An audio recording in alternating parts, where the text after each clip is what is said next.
어쨌든 박근혜 게이트와 이명박 게이트에 대해서 방해벽을 치려고 노력하지 않겠느냐 이런 측면에서 사전 정지 작업을 하고 있는 게 아니냐라는 의심을 저는 좀 지울 수가 없다라는 거죠. 분명히 저는 그 시대가 올 거다. 그렇지 않고는 이게 해석이 안 됩니다.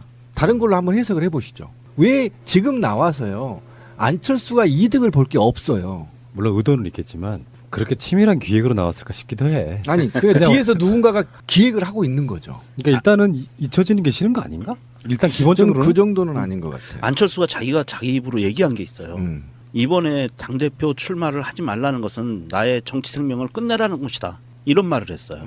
그런 마음을 갖고 있는 것 같아요. 그러니까 아니 자기가 지금 한번 생각해 보세요. 제가 그 정치를 한번 생각해 보세요. 내년에 지선이 있어요. 근데 여기에 국민의당이 안철수가 당대표 체제에서 이 선거를 치러서 얘네들이 승리할 수 있는 경우가 별로 드물어요. 그러면 지금 당권을 잡고 이때 실패해서 또 지선 실패를 하면 책임을 져서 물러나야 되거든요. 얼마 안 돼요. 10개월밖에 안 남았어요. 9개월 정도 남았죠. 그런데 왜 이 리스크를 감당하면서까지 지금 당대표를 나오냐는 겁니다. 지금 잠깐 미국에 가서 공부도 하고 보편적이라고 한다면 아니면 뭔가 좀 새로운 정치를 하기 위한 공부 과정, 컨텐츠를 만드는 과정, 이 과정이 있어야 되는 거잖아요. 지금 유승민처럼. 그런데 없이 바로 당대표로 나와버렸잖아요. 왜 이렇게 급할까요? 안철수가. 급할 이유가 없잖아요. 다음 대선에 출마할 사람이. 아직도 4년이나 5년이나 남았는데. 저는 이렇게밖에 해석이 안 되는 겁니다. 지금 이명박이 급급하게 돼 있어요. 지금 이명박 수사가 게이트로 확대될 경우에 자유한국당 또는 국민의당 또는 바른정당 내의 일부 친박계의 의원들이 연루되지 않을 거란 보장 없어요. 그러니까 이런 거대한 게이트를 앞두고 누군가가 기획을 해서 안철수를 아바타로 내세운 게 아니냐는 이거를 저는 지금 지울 수가 없어요. 솔직히 말하면. 그러니까 예를 들면 이명박이 직접이든 간접이든 그렇지. 네가 나가 있어야. 왜 그냥 캐스트보딩을 지금 국민의당이 하고 있는데 예를 들면 이명박 게이트로 해서 국회가 지금 결정을 해야 할 단계가 곧 올 겁니다. 예, 곧 올 겁니다. 그리고 곧 올 건데 이때 캐스팅 보팅 역할을 해야 되는데 지금 힘으로는 안 돼요. 왜 그러냐면 국민의당의 의석수가 만약에 이명박을 조사를 하라고 한다면 국회에서 만약에 무슨 투기나 이런 걸 만든다고 한다면 국민의당의 지금 정치인들이 지역적 기반으로 봤을 때 더불어민주당에 동조하지 않을 수가 없어요. 그러면 여기에서 얼추 이제 누군가는 계산했겠죠. 한 19석은 더불어민주당 쪽에 찬동한다 하더라도 19석 빼고 나서 나머지들이 표가 결집이 돼야 되잖아요. 자유한국당하고 바른정당. 근데 요 수를 세보면 딱 20, 30석이 부족해요. 그래서 누군가가 지금 조각을 하고 있다라는 의심을 지울 수가 없고 거기에서 아까 박지원이 그런 의도를 파악하기 위해서 포석을 던졌다. 이렇게 저는 보는 거예요. 국회에서 이명박에 대한 거를 특위를 만들고 특조를 하고 이런 거 가기 전에 제 생각에는 검찰 내부에서 아마 마무리를 지으려고 할 것 같아요. 이번에는. 그러니까 경찰이 마무리를 지을 거면 어떤 현상이 되냐면 검찰이 지금 MB 정부와 박근혜 정부 그다음에 이 뒤를 바치고 있는 자본의 권력들의 자유롭지를 못해요. 그래서 한계가 있거든요. 그러면 만약에 누군가는 이렇게 될 거예요. 박근혜와 이명박은 한 몸처럼 움직일 수밖에 없어요. 사실은 결과적으로는 최종적인 목적으로. 그러면 이들 세력들이 살아남아서 뭔가 현 정부와 여당과의 정치적인 협의를 하기 위해서는 어쨌든 힘을 모아야 되는데 그 힘이 약간 부족해요. 부족하기 때문에 그다음에 국민의당이 가운데서 이리 갔다 저리 갔다 하면서 지금 개혁에 사실상 동조하고 있는 건 사실이거든요. 그러니까 이런 부분들을 없애고 3당 체제로 가려고 하는. 그래서 안철수와 유승민이 합친 당이 한 60석 정도로 만들어서 캐스팅보드 역할을 이 당이 해버리면 지금 나머지 19석에서 20석은 더불어민주당으로 들어올 거 아닙니까. 혼자 새로운 당을 못 만들 건 아니에요. 호남은. 그럼 들어오다 보면 이 3당 체제가 된단 말이에요. 그러면 지금 이 박근혜와 이명박의 난국을 헤쳐나갈 수 있는 충분한 힘이 그쪽으로 쏠리게 될 수밖에 없다라는 거죠. 신비님의 그 의혹 제기. 그럴 수 있어요. 가능성이.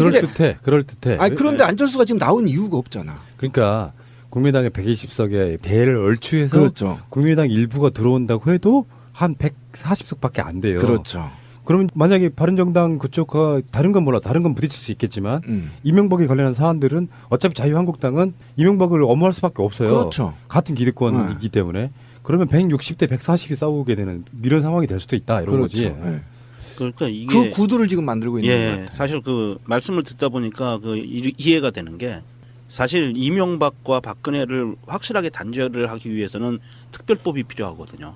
특히 그 최순실 재산 몰수에 관한 특별법 같은 그런 특별법들이 반드시 필요한데 그때 강력하게 저항하면 마무리 짓기가 너무 힘들어지죠. 그리고 그 더 나아가 지금 가장 심각한 건 얘네들이 무슨 포석을 던지고 있냐면 내년에 지방선거와 뭐가 연루되어 있냐면 개헌이 연루되어 있어요. 그러니까 개헌을 여당 행정부 중심으로 하지 않겠다라는 강한 의지를 지금 안철수가 갖고 있다라는 거예요. 그래서 이거 시험 때를 지금 하고 있는 거거든요. 지금 만약에 안철수가 당대표로 출마하는 이유는 딱 한 가지밖에 없어요. 개헌에 참여하려고 하거나 개헌에 주도적으로 참여를 하려고 하거나 또는 박근혜 이명박의 게이트로 확대되는 걸 막기 위한 이 두 가지 이외에는 뭐가 없어 이유가 지금. 근데 개헌이 이제 쟁점화가 곧 9월부터 될 텐데 이게 굉장히 심각하거든요. 왜 그러냐면 문재인 대통령이 개헌을 내 중심으로 하지 않겠다고 했어요. 국회에 던져버렸어요. 원래 국회가 하는 거예요. 던지면서 조건을 하나 걸었거든요. 국민과 합의해서 만들어라. 그럼요. 이렇게 된 거란 말이에요. 당연히 국민 투표를 거쳐야 되기 예, 때문에. 국회의원들이 국민하고 합의를 안 해요. 네, 안 하고 있어요. 지들끼리 지금 벌써 논의를 하고 있어요. 네. 근데 여기에 배제될까 봐 두려운 겁니다. 안철수가 예를 들면. 근데 이게 지금 그 개헌 문제는요. 지금 이렇게 개헌 특위가 구성되어 있는 상태에서 지금과 같이 그 국회 내부에서만 그 법률적인 뭐 자기들의 이권 다툼이나 법률적인 논의만 해가지고는 개헌 안 돼요. 그렇죠. 네, 이건 개헌이 될 수가 없는 거예요. 시기적으로 이미 내년 6월인데 그러면 내년 4월 이전에는 개헌안이 완벽하게 나와야 돼요. 나와서 국민들한테 그걸 보여줘야 되거든요. 12월에 나와야 돼요.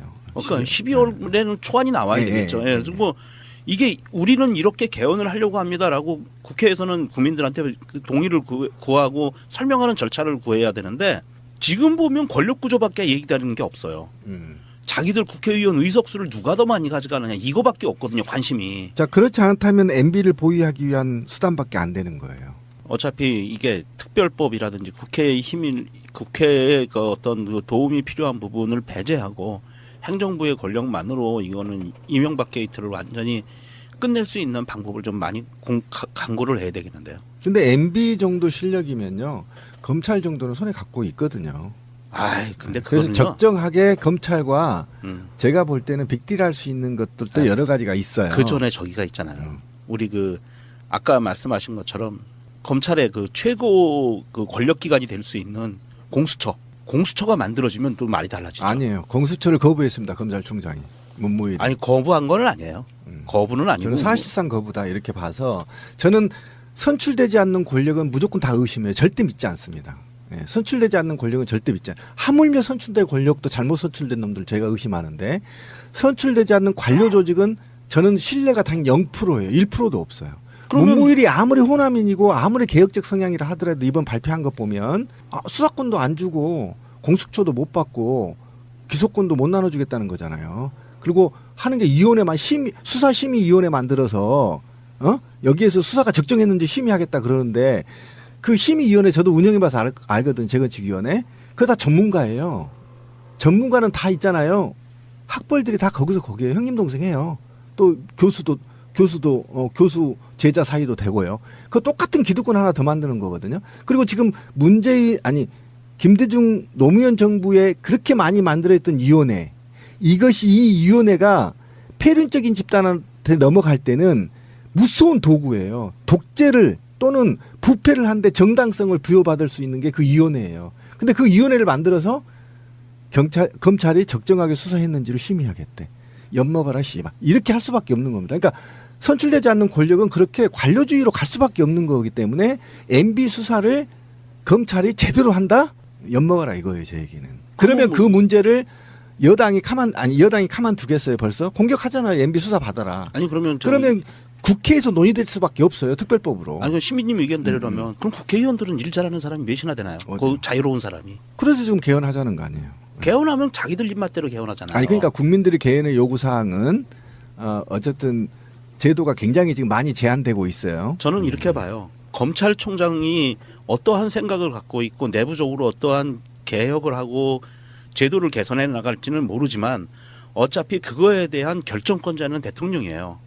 법무부 장관이고 검찰총장은 그거에 따라가야 될 수밖에 없는 직책이고 운명이거든요. 거기서 반기를 들 수가 없어요. 그러니까 그 얘기란 말이에요. 제가 아까 우리 전 얘기가 그 얘기예요. 제가 이제 화가 나는 게 명종 씨도 얘기한 게 그 얘기였잖아요. 보수들이 권력을 사용할 것처럼 우리도 딱 한 번만 마지막으로 썼으면 좋겠다 이 얘기했잖아요. 네. 수사권 독립시켜준다고 했잖아요. 나 관여 안 하겠다. 문재인 대통령이요? 네. 그냥 알아서 지금 국정원도 자체 TFTF 꾸리고 검찰도 지금 개혁적인 놈 검찰총장 앉혀놓고 알아서 한번 안 내놔봐 이렇게 얘기하고 있는 거잖아요. 방송도 한번 볼까요? 문재인 대통령 방송도 만약에 방송에 대해서 정부가 개입해서 개혁을 하려면 또 제3의 개입 아니냐 이렇게 얘기할까 봐 자체 개혁안 내놔 이렇게 얘기하고 있거든요. 근데 대한민국에서 해방 이래에 그 관료 조직이 스스로 개혁한 사례가 없어요. 예를 들어보세요. 단 한 것도 없어요. 외부에서 메스를 들지 않으면 안 된다는 거죠. 그래서 민주주의가 힘든 거예요. 예, 힘든 겁니다. 초법적으로 못해. 법적으로 해. 그래서 가장 중요하게 개입돼야 되는 부분이 국민의 여론이에요. 맞습니다. 그러니까 뭐가 잘 안 되고 있다 그러면 벌떼같이 일어나서 그래서 박근혜 탄핵시키고 구속시킨 거거든요. 그 관점으로 한번 봐야 되고 얘기가 너무 셌어요 지금. 그러니까 안철수에서 지금 여기까지 왔는데 갑자기 가만히 있던 문무일이 안철수 때문에 딱이 맞은 게 그 이야기는 뭐 계속 해야 되는 이야기들이니까 오늘은 여기까지만 하겠습니다. 없어요. 그러니까 이런 거대한 게이트를 앞두고 누군가가 기획을 해서 안철수를 아바타로 내세운 게 아니냐는 이거를 저는 지금 지울 수가 없어요. 솔직히 말하면. 그러니까 예를 들면 이명박이 직접이든 간접이든 그렇지. 네가 나가 있어야. 왜 그냥 캐스트보딩을 지금 국민의당이 하고 있는데 예를 들면 이명박 게이트로 해서 국회가 지금 결정을 해야 할 단계가 곧 올 겁니다. 예, 곧 올 겁니다. 그리고 곧 올 건데 이때 캐스팅 보팅 역할을 해야 되는데 지금 힘으로는 안 돼요. 왜 그러냐면 국민의당의 의석수가 만약에 이명박을 조사를 하라고 한다면 국회에서 만약에 무슨 투기나 이런 걸 만든다고 한다면 국민의당의 지금 정치인들이 지역적 기반으로 봤을 때 더불어민주당에 동조하지 않을 수가 없어요. 그러면 여기에서 얼추 이제 누군가는 계산했겠죠. 한 19석은 더불어민주당 쪽에 찬동한다 하더라도 19석 빼고 나서 어쨌든 박근혜 게이트와 이명박 게이트에 대해서 방해벽을 치려고 노력하지 않겠느냐 이런 측면에서 사전 정지 작업을 하고 있는 게 아니냐라는 의심을 저는 좀 지울 수가 없다라는 거죠. 분명히 저는 그 시대가 올 거다. 그렇지 않고는 이게 해석이 안 됩니다. 다른 걸로 한번 해석을 해보시죠. 왜 지금 나와서요 안철수가 이득을 볼 게 없어요. 물론 의도는 있겠지만 그렇게 치밀한 기획으로 나왔을까 싶기도 해. 아니 그러니까 뒤에서 누군가가 기획을 하고 있는 거죠. 그러니까 일단은 잊혀지는 게 싫은 거 아닌가? 일단 기본적으로는 그 정도는 아닌 것 같아요. 안철수가 자기가 자기 입으로 얘기한 게 있어요. 이번에 당대표 출마를 하지 말라는 것은 나의 정치 생명을 끝내라는 것이다. 이런 말을 했어요. 그런 마음을 갖고 있는 것 같아요. 그러니까 아니 자기가 지금 한번 생각해 보세요. 제가 그 정치를 한번 생각해 보세요. 내년에 지선이 있어요. 근데 여기에 국민의당이 안철수가 당대표 체제에서 이 선거를 치러서 얘네들이 승리할 수 있는 와 여당과의 정치적인 협의를 하기 위해서는 어쨌든 힘을 모아야 되는데 그 힘이 약간 부족해요. 부족하기 때문에 그다음에 국민의당이 가운데서 이리 갔다 저리 갔다 하면서 지금 개혁에 사실상 동조하고 있는 건 사실이거든요. 그러니까 이런 부분들을 없애고 3당 체제로 가려고 하는 그래서 안철수와 유승민이 합친 당이 한 60석 정도로 만들어서 캐스팅보드 역할을 이 당이 해버리면 지금 나머지 19석에서 20석은 더불어민주당으로 들어올 거 아닙니까? 혼자 새로운 당을 못 만들 건 아니에요. 호남은. 그럼 들어오다 보면 이 3당 체제가 된단 말이에요. 그러면 지금 이 박근혜와 이명박의 난국을 헤쳐나갈 수 있는 충분한 힘이 그쪽으로 쏠리게 될 수밖에 없다라는 거죠. 신비님의 그 의혹 제기. 그럴 수 있어요. 가능성이. 그럴 듯해. 아니 그런데 안철수가 지금 나온 이유가 없잖아. 그러니까 국민의당의 120석의 대를 얼추해서 그렇죠. 국민의당 일부가 들어온다고 해도 한 140석밖에 안 돼요. 경우가 별로 드물어요. 그러면 지금 당권을 잡고 이때 실패해서 또 실패를 하면 책임을 져서 물러나야 되거든요. 얼마 안 돼요. 10개월밖에 안 남았어요. 9개월 정도 남았죠. 그런데 왜 이 리스크를 감당하면서까지 지금 당대표를 나오냐는 겁니다. 지금 잠깐 미국에 가서 공부도 하고 보편적이라고 한다면 아니면 뭔가 좀 새로운 정치를 하기 위한 공부 과정, 컨텐츠를 만드는 과정, 이 과정이 있어야 되는 거잖아요. 지금 유승민처럼. 근데 없이 바로 당대표로 나와버렸잖아요. 왜 이렇게 급할까요? 안철수가. 급할 이유가 없잖아요. 다음 대선에 출마할 사람이. 아직도 4년이나 5년이나 남았는데. 저는 이렇게밖에 해석이 안 되는 겁니다. 지금 이명박이 급급하게 돼 있어요. 지금 이명박 수사가 게이트로 확대될 경우에 자유한국당 또는 국민의당 또는 바른정당 내의 일부 친박계의 의원들이 연루되지 않을 거란 보장 없어지들이 표가 결집이 돼야 되잖아요. 자유한국당하고 바른정당. 근데 요 수를 세보면 딱 20, 30석이 부족해요. 그래서 누군가가 지금 조각을 하고 있다라는 의심을 지울 수가 없고 거기에서 아까 박지원이 그런 의도를 파악하기 위해서 포석을 던졌다. 이렇게 저는 보는 거예요. 국회에서 이명박에 대한 거를 특위를 만들고 특조를 하고 이런 거 가기 전에 제 생각에는 검찰 내부에서 아마 마무리를 지으려고 할 것 같아요. 이번에는. 그러니까 경찰이 마무리를 질 거면 어떤 현상이 되냐면 검찰이 지금 MB 정부와 박근혜 정부 그다음에 이 뒤를 바치고 있는 자본의 권력들의 자유롭지를 못해요. 그래서 한계가 있거든요.